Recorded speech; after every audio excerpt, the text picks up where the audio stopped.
Guys আজি আমি ক'ত আছোঁ জানেনে? আমি আছোঁ আজি নলবাৰী জুনেদৰ অৰিজিনেল নানীঘৰ।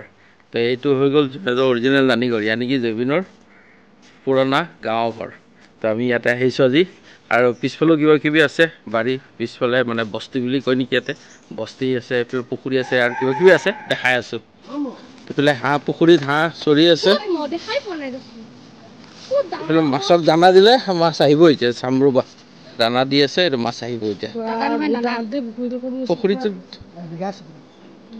1 বিঘা মাটি, ইয়াত মাছ কি কি দিছে? ইয়াতে মাছ কি কি দিয়া আছে? না বাহিৰৰ মাছ সোমাই নে দিছে? এই মাছে মাৰিলে এটা দুটা মাছ। এইফালে এটা বৰশী লওঁ এতিয়া, সেইটো বৰশী চিপ, আৰু এটা এতিয়া মাছ এটা উঠাই চাওঁ, মাছ উঠাই লৈছে, মাছ উঠাই চাওঁ। গাঁৱত আহি যদি বৰশী নামাৰোঁ কেনেকুৱা হ'ব? লৈ বৰশী। এয়া গাইজ আমাৰ আব্বাই খুলি আছে এতিয়া, আমাৰ খুলিলে, আমাৰ মিদুলদা খুলি দিলে। মাছ উঠিব নে?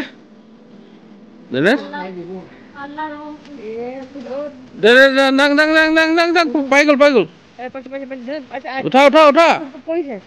এইটো আহি গ'ল ডাঙৰ মাছ এটা আহি গ'ল। এইফালে আদা গছ, আদা হৈছে কি নাই? জিকা, লাও, আদা চব ঘৰতে পায় দেখোন। এইজোপা কি গছ? এইজোপা ঘৰতে পটল লাগি আছে। এটা দাগি দেখাই দিয়া এটা। গাইজ এইফালে চা, ঘৰতে পটল লগাই থৈছে। পটল আৰু কি কি আছে? লাগিছে, ঢেৰ লাগিছে দেখোন। আমাৰ ইফালে এজোপা জলকীয়া গছ, মেম জলকীয়া।